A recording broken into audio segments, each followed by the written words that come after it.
El multimillonario insultó a la mesera en árabe, pero se congeló cuando ella respondió con fluidez. Antes de iniciar, escribe en los comentarios desde donde nos acompañas. Disfruta la historia. La rutina de las noches en el restaurante La Cumbre era tan impecable como agotadora. Lucía Navarro se movía entre las mesas con la seguridad de quien ya ha aprendido a no ser vista. A sus 26 años, la joven mesera se había convertido en una pieza más del lugar, invisible para los clientes que hablaban de negocios millonarios o de viajes imposibles. Pero detrás de su sonrisa profesional, Lucía escondía una deuda que la asfixiaba, más de 100.000 euros en préstamos estudiantiles. Esa deuda era el precio de su título en lingüística árabe obtenido en la Universidad de Salamanca, un logro que parecía no servirle de nada ahora. La jornada llevaba más de 5 horas cuando la voz del gerente, Mario Cruz, resonó desde el pasillo principal. Navarro, la mesa 4 necesita la cuenta y la 7 te está esperando. Y cuidado, que acaba de llegar la reserva privada. Lucía giró la cabeza con cierto cansancio. ¿La privada? Sí, respondió el gerente con un tono entre nervioso y autoritario. La del señor Rivas. No quiero errores, ¿entendido? El simple nombre la hizo tensarse. Adrián Rivas no era cualquier cliente. Era el director general de Inversiones Rivas Internacional, una corporación que tenía contratos en medio mundo. Se decía que en ese restaurante bastaba con su sola presencia para que los meseros temblaran. Mario se acercó a ella y bajó la voz. Escucha bien, no hables si no te pregunta, no lo mires directo a los ojos y no existes hasta que él lo diga. Entendido, contestó Lucía, sin cambiar la expresión. Su compañera y amiga Sofía Morales se acercó al bar con una bandeja de copas y le susurró. ¿Te tocó él? Buena suerte, lo vas a necesitar. ¿Es tan terrible como dicen? Peor. La última vez despidieron a un camarero porque el sonido del cuchillo al cortar la carne le pareció molesto. Lucía soltó una risa corta, sin humor. Entonces intentaré no respirar demasiado fuerte. Haz tu trabajo y sal viva, dijo Sofía, y siguió su camino entre las mesas. Lucía tomó la jarra plateada con agua helada y se dirigió al salón privado. Empujó la puerta de roble y entró con paso firme. Dentro, el ambiente era distinto, silencioso, elegante, casi intimidante. 2 hombres ocupaban la mesa principal. Uno era mayor, de rostro amable y mirada serena, Ignacio Campos, el director de operaciones de la empresa. Frente a él, revisando documentos, estaba Adrián Rivas. Su porte imponía. Cabello negro peinado hacia atrás, traje oscuro perfectamente ajustado y una expresión tan severa que parecía esculpida. No levantó la vista cuando ella entró. Buenas noches, señores. Dijo Lucía con voz suave. ¿Desean agua? Ignacio asintió con una sonrisa discreta, pero Rivas no respondió. Continuó hablando con él en voz baja, sin mirar a la mesera que esperaba frente a la mesa. Lucía se acercó y empezó a llenar los vasos con movimientos precisos, cuidando no derramar ni una gota. El silencio que acompañaba al empresario era pesado. Cada gesto suyo transmitía control y autoridad. Lucía sintió la tensión en el aire mientras servía. Al inclinar la jarra, un pequeño trozo de hielo se soltó y un diminuto chasquido rompió la quietud. Una sola gota cayó sobre la mesa, apenas perceptible. Lucía lo notó de inmediato. Rivas detuvo la conversación. Desvió la mirada hacia el punto húmedo sobre el mantel. El gesto en su rostro se endureció. Tardó apenas unos segundos en levantar la vista hacia ella, pero fueron suficientes para que Lucía sintiera que el tiempo se detenía. Mario, llamó con voz grave, sin apartar la mirada. El gerente apareció casi de inmediato, pálido. Sí, señor Rivas. Esto es inaceptable, dijo él, señalando la mesa. Estoy discutiendo un contrato de miles de millones y tengo que lidiar con distracciones. Mis disculpas, señor, balbuceó Mario, sacando un pañuelo y limpiando la pequeña mancha como si fuera algo terrible. No volverá a pasar. Por favor, retírela, ordenó Rivas con frialdad. Lucía intentó mantener la calma. Fue solo una gota, señor. Silencio. Le interrumpió Mario en un susurro lleno de miedo. Adrián Rivas no volvió a mirarla. Continuó hablando con Ignacio Campos, pero esta vez cambió de idioma. Sus palabras salieron rápidas, en un árabe fluido, con un tono de burla. Lucía lo escuchó todo. Este es el problema de este país, decía él, sin saber que cada sílaba llegaba con claridad a sus oídos.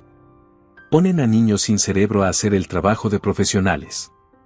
Mírala, ni siquiera sabe lo que hace. Ignacio no respondió. Solo apartó la vista con incomodidad. Mario, que no entendía nada, sonrió con nerviosismo pensando que era parte del negocio. Lucía sintió como el calor subía desde el pecho hasta el rostro. Apretó los puños, respiró hondo y, con una serenidad que no sentía, levantó la mirada. Su suposición es incorrecta, señor Rivas, dijo en un árabe claro, perfecto. El silencio se apoderó de la sala. Ignacio se quedó inmóvil. Mario abrió la boca, sin comprender. Adrián Rivas levantó lentamente la cabeza y la miró como si no pudiera creer lo que oía. Lucía no se detuvo. No soy una niña sin cerebro. Leo los informes financieros sobre esa mesa, los poemas que inspiraron su idioma y también su carácter. Y acaba de mostrarme lo mucho que le falta por aprender. Rivas perdió el color. Por un instante, su seguridad se desvaneció. ¿Tú hablas árabe?, preguntó con voz baja. Lo domino, respondió ella con firmeza. Es mi especialidad. Mario reaccionó tarde, intentando recuperar autoridad. Estás despedida, Lucía. Fuera de mi restaurante ahora mismo. No se preocupe, señor Cruz. No pienso quedarme ni un minuto más. Se quitó el delantal, lo dobló con cuidado y lo colocó sobre la bandeja. Que tenga una excelente noche, señor Rivas, añadió en español. Y luego, en árabe, solo para él, buena suerte con su trato. La va a necesitar. Cruzó el salón sin mirar atrás. Las conversaciones en el restaurante siguieron como si nada hubiera pasado. Afuera, el aire de Madrid estaba frío y el cielo sin estrellas. Caminó hasta su pequeño apartamento, con los ojos ardiendo por la impotencia. Cuando por fin cerró la puerta tras de sí, el silencio del lugar la envolvió. Sus manos temblaban. Estaba desempleada, con el alquiler vencido y apenas 400 euros en su cuenta. Se sentó en el viejo sofá y dejó caer la cabeza entre las manos. Esa noche, lloró hasta quedarse sin lágrimas. La mañana siguiente fue una de las más largas de su vida. Lucía despertó con los ojos hinchados y la garganta seca. Apenas había dormido. El sol se filtraba por la pequeña ventana de su apartamento, iluminando las paredes descascaradas. El uniforme aún estaba colgado en la silla, como si la noche anterior no hubiera sido real. Pero lo era. Había perdido su empleo, y con él, la poca estabilidad que le quedaba. Encendió su viejo portátil y comenzó a buscar trabajo sin descanso. Llenó solicitudes para cualquier puesto que pudiera encontrar, asistente administrativa, recepcionista, dependienta, traductora, incluso paseadora de perros. A cada envío seguía el mismo mensaje automático: gracias por su interés, lamentablemente su perfil no ha sido seleccionado. Pasaron las horas y su esperanza se fue desmoronando. A las 3 de la tarde, el silencio del apartamento fue interrumpido por el sonido de su teléfono. Un número desconocido. Dudó unos segundos antes de contestar. ¿Señorita Lucía Navarro?, preguntó una voz femenina, profesional. Sí, soy yo. Habla Laura Méndez, asistente ejecutiva del señor Adrián Rivas. El señor solicita una reunión con usted esta tarde. Un automóvil pasará por su domicilio en 15 minutos. Lucía se quedó muda. ¿Perdón? El señor Rivas desea verla personalmente. Le ruego estar lista. La llamada terminó antes de que pudiera preguntar nada. Se quedó quieta, mirando el teléfono, sin saber si sentir miedo o curiosidad. ¿Querría demandarla por lo ocurrido? ¿Exigir una disculpa? ¿Asegurarse de que no hablara de lo sucedido? En cuestión de minutos, el sonido de un motor la sacó de sus pensamientos. Un coche negro, largo y brillante, se detuvo frente a su edificio. Un chofer con traje oscuro bajó y abrió la puerta trasera. Lucía, con el corazón acelerado, se puso una blusa negra, un pantalón formal y se recogió el cabello. Subió al coche sin decir palabra. El trayecto fue silencioso. Las calles de Madrid pasaban frente a la ventana como un recuerdo borroso. No sabía a dónde la llevaban hasta que el coche entró en un estacionamiento subterráneo. Un ascensor privado la condujo directamente a la planta más alta de un edificio de cristal.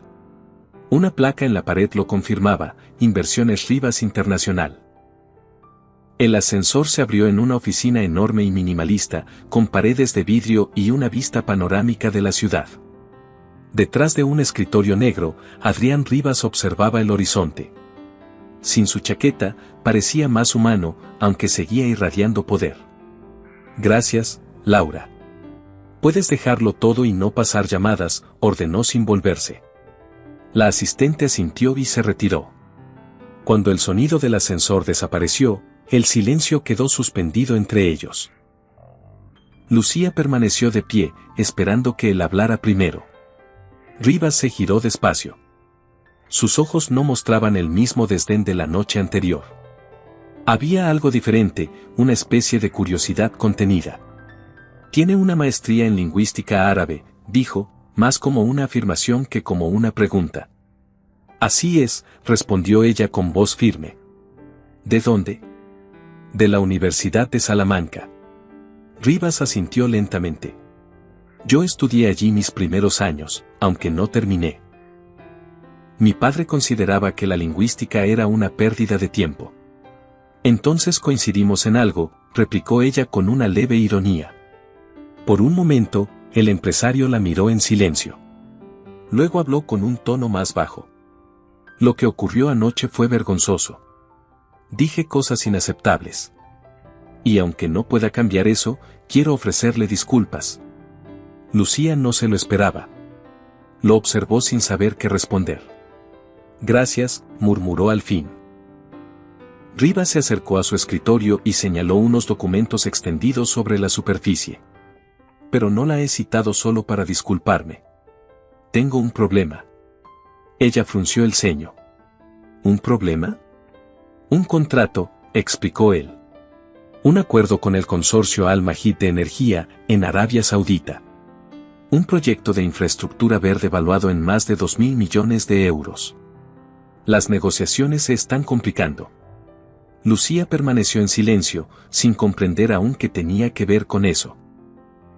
«Mi traductor principal renunció hace 2 días.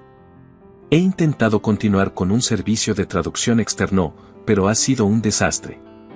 Los mensajes se malinterpretan, los tonos se pierden y el trato con el consorcio está al borde de romperse». Rivas la observó fijamente.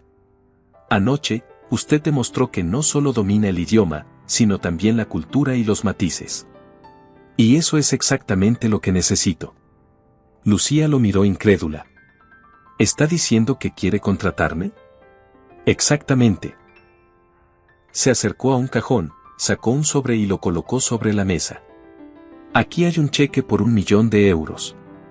Considérelo un anticipo. Si acepta, será mi asesora cultural y traductora personal durante las próximas semanas». Lucía dio un paso atrás. «¿1 millón?» «Así es».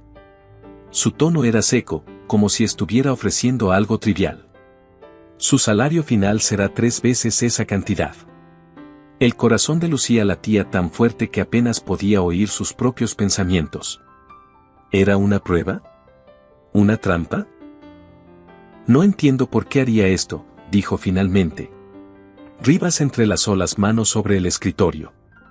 «Porque no confío en nadie más. Usted me corrigió frente a mi socio, y lo hizo con una precisión que ningún profesional de mi empresa ha logrado. Sé cuando alguien tiene talento, y usted lo tiene». Lucía tragó saliva. Parte de ella quería aceptar en el acto, la otra parte temía estar cayendo en un juego peligroso. «Si lo hago, dijo con cautela, hay condiciones. Rivas arqueó una ceja. La escucho. No seré tratada como su asistente. Seré su asesora. Y en cada decisión lingüística o cultural, mi palabra será la última. Un destello de sorpresa cruzó los ojos del empresario, pero luego asintió. Trato hecho. Lucía miró el cheque. El papel temblaba entre sus dedos. No era solo dinero, era una oportunidad de limpiar su vida y probar su valor.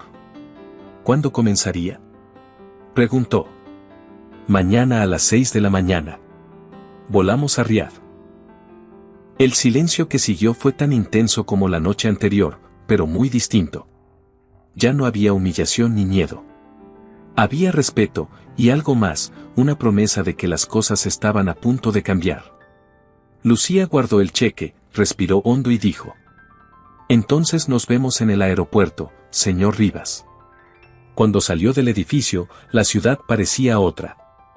Madrid seguía igual, pero para ella, todo había cambiado. Las 24 horas siguientes fueron un torbellino.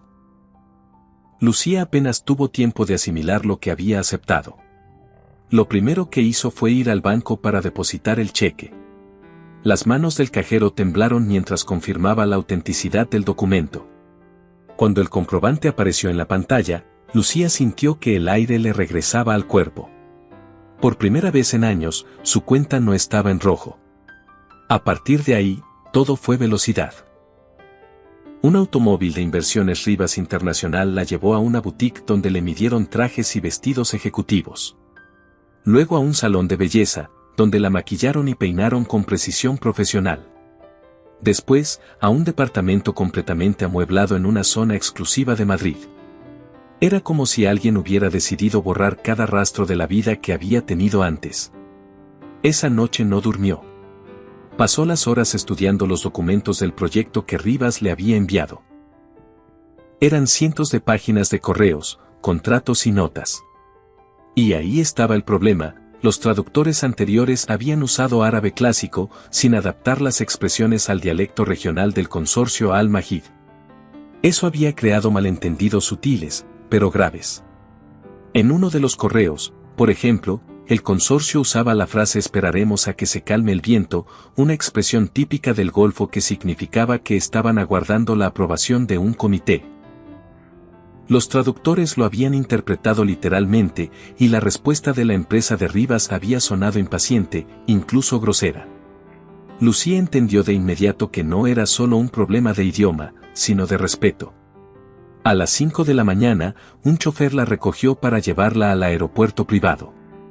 Adrián Rivas y su director de operaciones, Ignacio Campos, ya la esperaban. Ambos vestían de traje impecable. Cuando Rivas la vio llegar, esbozó una sonrisa apenas perceptible. «No parece la misma mesera de la cumbre», comentó. «Ni usted el mismo cliente», respondió ella sin titubear. Ignacio soltó una leve risa. Rivas simplemente asintió, con esa mezcla de orgullo y desafío que lo caracterizaba. Subieron al jet privado, un avión elegante con interiores en tonos grises y beige. Lucía se sentó frente a ellos y abrió su computadora. Antes de llegar a Riad, debemos revisar la estrategia de comunicación. Si seguimos defendiendo los puntos del contrato con el tono que usaron antes, perderemos el trato. Rivas la observó, intrigado. ¿Qué propone? Que empecemos con una disculpa, dijo ella con naturalidad. Ignacio levantó la mirada, sorprendido. ¿Disculpa? Exacto. No una rendición, sino una muestra de respeto. En su cultura, la humildad se interpreta como fortaleza. Hemos dado la impresión contraria, que somos arrogantes y poco dispuestos a escuchar. Rivas la miró en silencio unos segundos, evaluando sus palabras. ¿Y cree que eso funcionará? Estoy segura, respondió ella con calma. Anoche me insultó en árabe, ¿recuerda? Si yo hubiera respondido con gritos, nada habría cambiado. Pero al hacerlo en su propio idioma, usted escuchó. Pues ellos también lo harán. El empresario sostuvo su mirada y finalmente asintió. Muy bien, señorita Navarro. Haré lo que diga. Entonces, dijo ella, empezamos con buen pie. Durante el vuelo, repasaron una y otra vez los puntos críticos del contrato. Lucía señalaba cada frase ambigua, cada palabra mal usada, y explicaba cómo los significados cambiaban según el contexto cultural. Rivas la escuchaba con atención, mientras Ignacio tomaba notas sin parar. A pesar del cansancio, Lucía sentía una energía nueva. Por primera vez, su conocimiento tenía un propósito real. Horas después, el jet aterrizó en el aeropuerto de Riad. El calor del desierto golpeó en cuanto salieron del avión. En el vehículo que los esperaba, Lucía contempló la ciudad, avenidas amplias, rascacielos relucientes y un horizonte que mezclaba tradición y modernidad. Esa tarde, en el hotel donde se hospedaban, Rivas reunió a su equipo para una última revisión. La reunión con el consorcio Al Mahid será mañana a las 9. Su tono era firme, pero ya no sonaba autoritario. Quiero que todo el mundo siga las indicaciones de la señorita Navarro. Algunos asesores se miraron entre sí, sorprendidos por la instrucción. Lucía agradeció el gesto con una inclinación leve. Cuando todos se retiraron, Rivas se acercó a ella. ¿Lista para enfrentarse a los hombres más poderosos de Arabia? Después de servirle agua a usted, señor Rivas, ya no me asusta nada, contestó, con una sonrisa apenas visible. Él no pudo evitar reír, aunque trató de disimularlo. Tiene razón. Le debo una. A la mañana siguiente, el salón del consorcio los recibió con una solemnidad casi religiosa. Una mesa larga de madera pulida ocupaba el centro. Al frente, Khalid al-Mahid, el patriarca, los observaba con expresión impasible. A su lado, sus 3 hijos y un grupo de abogados. El intérprete oficial, Samir Haddad, revisaba unos papeles, listo para comenzar. Rivas saludó en inglés con cortesía, pero el ambiente era tenso. El jeque al-Mahid respondió de manera fría. Sus términos son agresivos. Dijo, sin rodeos. No entendemos por qué su empresa pretende imponernos plazos tan cortos. Lucía percibió el momento exacto en que la reunión estaba a punto de torcerse. Tomó la palabra con calma y se dirigió al jeque en árabe formal. Su excelencia, permítame hablar. Soy Lucía Navarro, asesora lingüística y cultural de Inversiones Rivas Internacional. Antes de continuar, deseo ofrecerle una disculpa en nombre de mi equipo. Hemos revisado nuestra correspondencia y reconocemos que la forma en que se expresaron algunos mensajes pudo parecer irrespetuosa. No fue nuestra intención. La atmósfera cambió ligeramente. El jeque la observó con interés. ¿Habla usted nuestro idioma?, preguntó, sorprendido. Lo suficiente como para entender lo que realmente se dice, respondió ella con serenidad. Rivas permanecía en silencio, dejando que Lucía guiara la conversación. Cada palabra de ella estaba medida, cada gesto perfectamente calculado. Nuestra empresa valora su experiencia y su tiempo, continuó Lucía. Deseamos cooperar con respeto mutuo, no imponer. El jeque asintió lentamente, cruzando las manos. Bien. Hablemos, entonces. Durante las siguientes 2 horas, Lucía tradujo, explicó y suavizó cada punto del contrato. Cuando los abogados de Rivas exigían claridad, ella reformulaba las frases con tacto. Cuando los hijos del jeque se mostraban ofendidos, ella aclaraba los malentendidos antes de que crecieran. Rivas la observaba, impresionado. No era solo una traductora, era una estratega. Cada intervención suya desactivaba una bomba antes de que explotara. Al terminar la sesión, el jeque se levantó. Señor Rivas, dijo en inglés, su asesora es una mujer excepcional. Si su empresa tiene su misma sensatez, quizá podamos llegar a un acuerdo. Rivas hizo un gesto respetuoso, mirando a Lucía. Ella es la razón por la que estamos aquí, su excelencia. Cuando salieron del edificio, Ignacio exhaló como si hubiera estado conteniendo la respiración toda la mañana. No sé cómo lo hiciste, Lucía, pero lograste lo imposible. Ella sonrió, agotada pero satisfecha. Solo escuché lo que ellos realmente querían decir. Adrián Rivas se acercó un poco más. Y transformaste mi desastre en una oportunidad. Si esto sigue así, Navarro, terminarás salvando más que un contrato. Lucía lo miró, consciente de que en ese instante había dejado de ser solo una empleada. Algo nuevo estaba comenzando entre ambos, respeto, y quizás algo más profundo que ninguno se atrevía aún a nombrar. Hagamos un juego para quienes leen los comentarios. Escribe la palabra pastel en la sección de comentarios. Solo los que llegaron hasta aquí lo entenderán. Continuemos con la historia. La segunda jornada de reuniones en Riad comenzó con una tensión invisible. Aunque el día anterior había sido un éxito, Lucía sabía que lo más difícil apenas empezaba. El consorcio había aceptado continuar las conversaciones, pero aún quedaban cláusulas sensibles que podían arruinarlo todo. Rivas, Ignacio y ella llegaron puntuales a la sede del consorcio Al-Majid de Energía. El edificio era majestuoso. Mármol, columnas altas y enormes ventanales que dejaban pasar el sol del desierto. En la sala principal, los representantes árabes ya estaban esperando, encabezados por el jeque Khalid Al-Majid y su traductor, Samir Haddad. Lucía había leído sobre él. Un experto reconocido en el ámbito académico, famoso por su dominio de varios dialectos. Su aspecto era impecable y su sonrisa calculada. Desde el primer momento, algo en su mirada le resultó sospechoso, una mezcla de vanidad y desconfianza.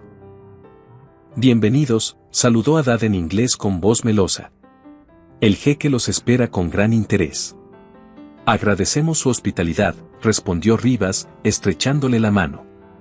Lucía se limitó a asentir con cortesía. Había aprendido que, en aquel entorno, la diplomacia pesaba más que las palabras. Durante la primera hora, la reunión fluyó con calma. Lucía observaba atentamente los gestos, los silencios y los intercambios entre el jeque y sus asesores. Sin embargo, algo empezó a incomodarla. Las frases que Haddad traducía no coincidían del todo con lo que escuchaba. Pequeñas alteraciones, cambios sutiles que un oído no entrenado pasaría por alto, un verbo suavizado, un adjetivo omitido, una pausa intencionada. El punto más delicado del día llegó cuando se discutió la cláusula de responsabilidad por demoras regulatorias. Rivas y sus abogados no querían asumir todos los riesgos, pero el consorcio insistía en que lo hicieran. La tensión creció y los murmullos en árabe se volvieron más rápidos. Lucía se inclinó levemente hacia adelante para escuchar mejor. El jeque habló con tono firme. Este punto no puede negociarse. Si lo aceptan, lo haremos bajo una condición, que empleen al contratista local que recomendamos. Haddad tradujo de inmediato, pero sus palabras no coincidieron. Su excelencia propone un gesto simbólico, que se dé prioridad a la mano de obra local siempre que sea posible. Lucía sintió como el estómago se le encogía. No era un simple error, era una manipulación. La diferencia entre contratista recomendado y mano de obra local significaba millones de euros y un conflicto de intereses directo. Por unos segundos dudó. Si lo denunciaba de inmediato, humillaría al jeque y pondría en riesgo el trato. Si se callaba, permitiría que un fraude se consumara delante de ella. Respiró hondo. Señor Rivas, susurró con voz apenas audible. Necesito hablar con usted a solas, un minuto. Rivas la miró con sorpresa. Lucía nunca interrumpía sin motivo.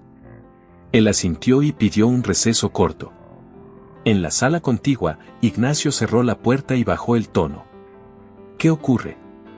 Lucía no dudó. El traductor está mintiendo. Cambió lo que el jeque dijo. ¿Qué? Rivas frunció el ceño. Propusieron incluir a un contratista específico, no un gesto simbólico. Está manipulando las traducciones. Si firmamos así, comprometeremos millones en comisiones ilegales. Ignacio palideció. ¿Estás segura? Completamente. Rivas se apoyó en la mesa, pensativo. No podemos acusarlo. Si lo hacemos frente al jeque, pensará que lo estamos llamando corrupto y el acuerdo se rompe. Lucía lo miró directamente. Déjeme manejarlo. ¿Qué planeas? Necesito que finja estar molesto conmigo. Quiero que todos crean que me está reprendiendo. Solo confíe.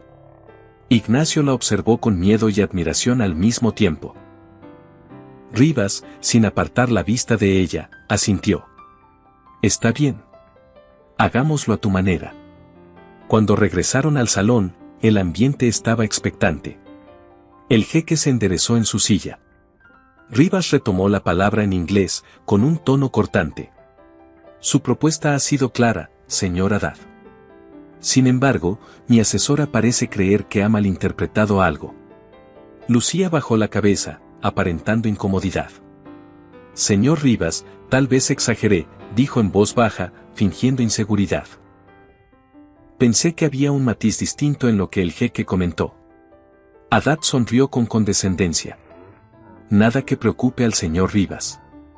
Simplemente se trata de una cuestión cultural que su asesora aún no domina del todo. Rivas se inclinó hacia ella, fingiendo molestia. Espero que no volvamos a tener confusiones, Navarro. No las habrá, respondió ella con frialdad. Entonces, en un tono que solo los árabes comprendieron, Lucía cambió de idioma y se dirigió directamente a Haddad en dialecto egipcio, el mismo que se usaba en medios y debates. Por cierto, señor Haddad, dijo con una sonrisa educada, leí su trabajo sobre los falsos amigos contractuales en negociaciones del Golfo. La sección sobre la cláusula del contratista preferido me pareció brillante. El efecto fue inmediato. Haddad se tensó y su rostro perdió el color. La frase había sido un golpe directo, estaba acusándolo sin decirlo. Los presentes lo notaron. El jeque lo miró con el ceño fruncido. ¿Qué acaba de decir?, preguntó en árabe, mirando al traductor. Nada importante, Su Excelencia. Solo un comentario, académico. Lucía volvió a intervenir, en tono más formal. Solo reconocí su talento, señor Haddad. Es admirable cómo algunos traductores usan la expresión contratista preferido para alterar una negociación sin que nadie lo note. Un silencio denso cayó sobre la sala. El jeque giró lentamente hacia su traductor. ¿Es cierto lo que insinúa esta mujer? Haddad intentó explicarse, pero las palabras se le enredaron. Balbuceó algo sobre un malentendido, pero el daño estaba hecho. El jeque golpeó la mesa con fuerza. «Traidor», exclamó. «Has manipulado mis palabras frente a mis invitados. Has intentado engañarme». Dos guardias se acercaron de inmediato. Haddad se levantó de golpe, sudando. «No, Excelencia, yo». «Fuera de mi vista», gritó el jeque, y los hombres lo escoltaron hasta la salida. El silencio que siguió fue pesado, casi sagrado. Rivas, Ignacio y Lucía permanecieron quietos. El jeque respiró profundamente y la miró con una mezcla de enojo y respeto. «Usted lo sabía», dijo en árabe. «Era mi deber proteger la integridad de esta negociación», respondió Lucía, inclinando la cabeza con humildad. El anciano permaneció en silencio unos segundos y luego soltó una carcajada profunda, inesperada. «Tiene la valentía de un león, señorita Navarro. Ha salvado la dignidad de mi mesa y la de su empresa. A partir de ahora, hablaremos sin intermediarios. Usted será mi intérprete personal». Lucía asintió. Su corazón latía con fuerza, pero su rostro se mantuvo sereno. Rivas la observaba con una mezcla de admiración y gratitud que no podía ocultar. La reunión continuó, esta vez sin obstáculos. Con la transparencia restablecida, los acuerdos empezaron a fluir con rapidez. Cada propuesta era analizada con respeto y cada frase traducida con exactitud. Cuando el día terminó, el jeque estrechó la mano de Rivas. «Hoy hemos recuperado la confianza», dijo. «Y eso, señor Rivas, vale más que cualquier cláusula». Al salir del edificio, el sol del desierto comenzaba a caer. El aire cálido se volvía dorado sobre las calles. Ignacio caminaba unos pasos detrás, aún procesando lo ocurrido. «Lucía, lo que hiciste fue una locura», dijo. «Pero una locura brillante». Ella sonrió apenas. «¿Era eso o dejar que firmáramos un fraude?». Adrián Rivas se detuvo y la miró con una sinceridad que rara vez mostraba. No solo salvaste un trato, Navarro. Salvaste mi reputación. Por primera vez, ella percibió un matiz diferente en su voz. Ya no era el tono autoritario del empresario ni el arrepentimiento del hombre que la había humillado. Era algo más humano. Lucía no respondió, pero sus miradas se cruzaron el tiempo suficiente para decirlo todo sin palabras. El tercer día en Riad amaneció tranquilo, pero el ambiente en el Hotel de Inversiones Rivas Internacional era de concentración absoluta. La traición del traductor había quedado atrás, y con él, el obstáculo que casi destruye todo el proyecto. Ahora, el objetivo era cerrar el trato. Lucía repasaba las últimas correcciones al contrato mientras el sol se filtraba por la ventana. A su alrededor, el equipo de abogados hablaba en voz baja, ajustando los detalles legales que quedarían en los documentos finales. Adrián Rivas estaba de pie junto al ventanal, observando la ciudad. No llevaba la chaqueta, solo la camisa blanca remangada y la mirada fija en el horizonte dorado del desierto. Cuando Lucía se acercó con las carpetas, él se giró. ¿Todo listo?, preguntó. Casi. He revisado las últimas traducciones y corregido 3 expresiones que podrían malinterpretarse. No quiero dar pie a nuevos malentendidos. Rivas asintió, en silencio. Había algo diferente en él. Ya no era el empresario distante y arrogante que había llegado a Madrid a cenar en la cumbre. Era un hombre que había aprendido a escuchar. Lucía, dijo después de unos segundos. Quiero que sepa que, sin usted, nada de esto existiría. Ella sonrió con discreción. Yo solo hice mi trabajo. No, replicó él con firmeza.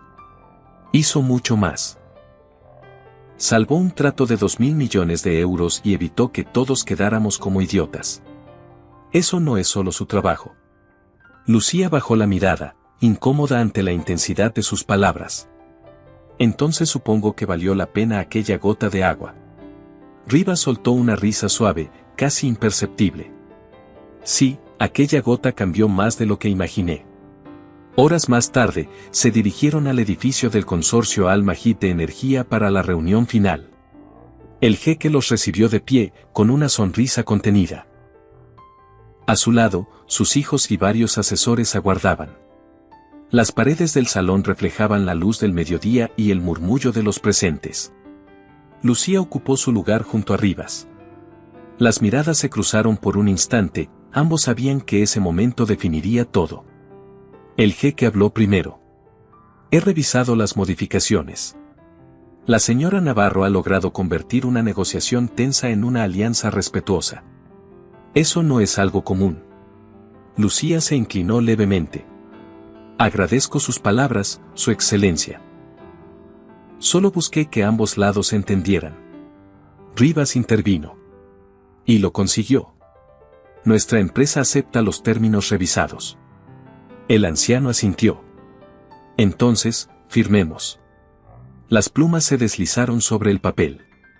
Los contratos, sellados con el escudo del consorcio y la firma de Rivas, marcaron el fin de un proceso que había estado a punto de fracasar. En ese instante, los aplausos resonaron en la sala. Ignacio soltó un suspiro de alivio. Los asesores sonrieron. Pero fue hacia Lucía donde todas las miradas se dirigieron. El jeque se levantó y se acercó a ella. Su temple, su inteligencia y su respeto me recuerdan a los grandes mediadores de antaño. Dígame, señor Rivas, ¿cómo consiguió a una mujer así? Rivas sonrió. No la conseguí. Ella se ganó su lugar sola. El jeque rió con fuerza. Entonces ha aprendido algo de su asesora. Humildad. Eso es bueno. Al salir del edificio, los 3 subieron al automóvil que los esperaba. Ignacio no dejaba de hablar sobre lo increíble que había sido todo, pero Rivas guardaba silencio, con una expresión distinta, más introspectiva. Esa noche, el equipo celebró en el restaurante del hotel. Hubo brindis, risas y felicitaciones. Lucía, sin embargo, prefirió retirarse temprano. Estaba agotada. Subió al balcón de su habitación y miró las luces de la ciudad. Por primera vez en mucho tiempo, se sintió en paz. Unos minutos después, escuchó que alguien tocaba la puerta. Al abrir, encontró a Rivas, con las manos en los bolsillos y una expresión seria. ¿Puedo pasar?, preguntó. Lucía dudó un instante, pero se apartó para dejarlo entrar. Rivas caminó hacia el ventanal, observando el paisaje nocturno. No sé por dónde empezar, dijo finalmente. Supongo que decir gracias se queda corto. Ya lo dijo esta mañana. Sí, pero esto es diferente. Se giró hacia ella. Lo que hizo por mí, no fue solo salvar un negocio. Me obligó a ver cosas que llevaba años evitando. Lucía lo miró, sin entender del todo. Durante mucho tiempo, continuó él, pensé que el éxito era gritar más fuerte que los demás. Que la fuerza estaba en imponer. Pero usted me demostró lo contrario, que el verdadero poder está en entender, no en dominar. Lucía lo observó en silencio. Había sinceridad en sus palabras, una que no había visto antes. Tal vez solo necesitaba escuchar, dijo ella. Tal vez, respondió él con una sonrisa ligera. Pero también necesitaba a alguien que me hablara con la verdad. Y usted lo hizo. Hubo un momento de silencio, largo y sereno. Mañana regresamos a Madrid, dijo Rivas finalmente. Pero antes quiero proponerle algo. Lucía arqueó una ceja. ¿Otro trato? Un nuevo comienzo. Sacó una carpeta del portafolio y la dejó sobre la mesa. Es una propuesta formal. Quiero que dirija la nueva división de inversiones Rivas Internacional para Medio Oriente. Lucía lo miró con incredulidad. ¿Dirigirla? Sí. Con total autonomía. Quiero que lidere nuestras operaciones culturales y lingüísticas. Nadie mejor que usted para hacerlo. Ella se quedó muda. No sé qué decir. Diga que sí, respondió él con un tono tranquilo pero firme. Y si lo hace, no trabajará para mí, Lucía. Trabajará conmigo. El silencio volvió, esta vez cargado de emoción. Lucía respiró hondo. Lo pensaré. Está bien, respondió él con una sonrisa sincera. Pero espero su respuesta en Madrid. Rivas se acercó a la puerta, pero antes de salir se detuvo. Por cierto, dijo, sin mirarla directamente, nunca volví a agradecerle lo que hizo aquella noche en el restaurante. Lucía levantó la vista. Solo hice lo correcto. No. Él se giró hacia ella. Lo valiente. Y eso, señorita Navarro, es mucho más difícil. Dicho eso, salió, dejando tras de sí una calma extraña. Lucía se apoyó en la barandilla del balcón y dejó que el viento cálido del desierto le rozara el rostro. Por primera vez, pensó que aquella gota de agua no había sido una desgracia. Había sido el comienzo de su nueva vida. Hagamos otra broma para quienes solo revisan la caja de comentarios. Escriban la palabra cereza. Los que llegaron hasta aquí entenderán el chiste. Continuemos con la historia. El vuelo de regreso a Madrid fue silencioso, pero no incómodo. El cansancio se mezclaba con la satisfacción de haber logrado lo imposible. Ignacio dormía en su asiento, mientras Adrián y Lucía permanecían frente a frente, sin decir mucho. Fuera, el amanecer se abría sobre el Mediterráneo, tiñendo las nubes de tonos dorados y rosados. Lucía observaba el paisaje desde la ventana, con la cabeza recostada y los ojos medio cerrados. Después de todo lo que había pasado, sentía que por fin podía respirar. Adrián la miraba de reojo. Había algo en ella que le resultaba distinto. Ya no era la mujer que servía mesas ni la empleada a la que había insultado. Era alguien que se había ganado su respeto con inteligencia, dignidad y coraje. ¿Puedo preguntarle algo?, dijo él rompiendo el silencio. Lucía giró la cabeza, curiosa. Claro. ¿Cuándo descubrió al traductor? ¿Cómo supo que su estrategia funcionaría? Pudo haber salido mal. Ella sonrió levemente. No lo sabía. Aposté por su ego. Sabía que un hombre que se cree más listo que todos no soporta que lo expongan. Lo arriesgué todo. Rivas soltó una risa genuina, la primera que ella le había escuchado. Así que además de lingüista, psicóloga. Digamos que aprendí a leer algo más que palabras. El resto del viaje pasó en calma.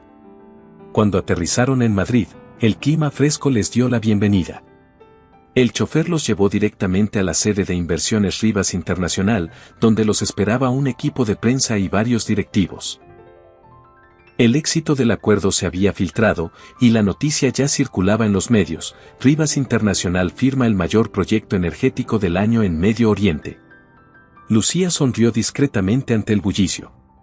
Ella no buscaba reconocimiento, pero no podía evitar sentir orgullo.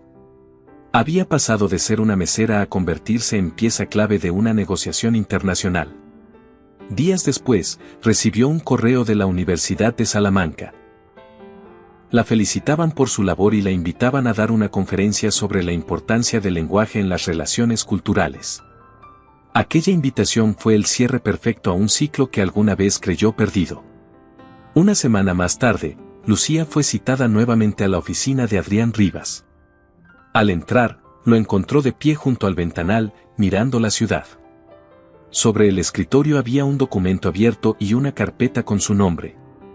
Pensé que aún estaba descansando, dijo él, sin girarse. Ya tuve suficiente descanso, respondió ella con una sonrisa. Vine por su respuesta. ¿Mi respuesta? Sobre mi decisión, aclaró Lucía. Acepto dirigir la división de Medio Oriente. Adrián se dio la vuelta, y por primera vez, su expresión se suavizó por completo. Sabía que lo haría. Solo tenía una condición, añadió ella. Quiero que parte de los ingresos del proyecto se destinen a crear una beca universitaria. ¿Una beca?, preguntó él, curioso. Sí. Para jóvenes que quieran estudiar idiomas y no tengan los medios. Quiero que se llame Fondo Alondra, en honor a su madre. Sé lo importante que fue para usted. Por un instante, el rostro de Adrián cambió. Sus ojos se nublaron de emoción. ¿Cómo sabe eso?, preguntó en voz baja. Me lo mencionó en Riad, cuando habló de su infancia, respondió ella. No lo olvidé. Él asintió lentamente, conteniendo la emoción. Mi madre habría estado orgullosa de este gesto. Lucía sonrió. Entonces estamos de acuerdo. Rivas firmó el documento y le tendió la mano. A partir de hoy, somos socios. Lucía estrechó su mano con firmeza. Gracias por confiar en mí. Gracias por recordarme quién quiero ser, contestó él, mirándola con sinceridad. Pasaron unos segundos en silencio. Era una pausa llena de significado. Ninguno lo dijo, pero ambos sabían que aquel vínculo había trascendido lo profesional. Esa tarde, mientras salía del edificio, Lucía se detuvo a mirar el cielo. Madrid brillaba con su luz habitual, pero para ella todo era diferente. Se había liberado de su pasado, de la deuda, de la inseguridad. Ya no era la joven que derramó una gota de agua y tembló ante la mirada de un millonario. Era la mujer que lo había enfrentado, transformando una humillación en un nuevo comienzo. Meses después, el Fondo Alondra se convirtió en una realidad. Varios estudiantes recibieron becas completas para estudiar idiomas, y la primera ceremonia de entrega fue transmitida en vivo. Lucía estaba en primera fila, junto a Adrián. Cuando los jóvenes subieron al escenario a agradecer, ella sintió un nudo en la garganta. Lo logramos, dijo él en voz baja, sin dejar de mirar al frente. No, Adrián, respondió ella. Lo logramos todos. El público aplaudía. Y en ese instante, Lucía comprendió que su historia no era solo una de redención, sino de propósito. Porque el verdadero éxito, pensó, no está en la riqueza ni en el poder. Está en usar lo que aprendemos para cambiar algo más que nuestra vida, la de los demás. Y así, mientras las luces del auditorio iluminaban su rostro, Lucía Navarro sonrió con serenidad. Había llegado el día en que su voz, su esfuerzo y su conocimiento ya no eran invisibles. La mujer que un día fue humillada en una cena se había convertido en símbolo de respeto, inteligencia y fortaleza. Y su historia, aunque nacida de una gota de agua, terminó siendo un océano de posibilidades. ¿Te gustó esta historia? Cuéntanos en los comentarios qué momento te emocionó más y califica la historia del 0 al 10. Recuerda darle me gusta al video, suscribirte al canal y activar la campanita para no perderte nuestras próximas historias llenas de emoción. Y si quieres seguir disfrutando, aquí en pantalla tienes otra historia increíble que seguro te atrapará desde el inicio. Gracias por acompañarnos y nos vemos en el próximo video.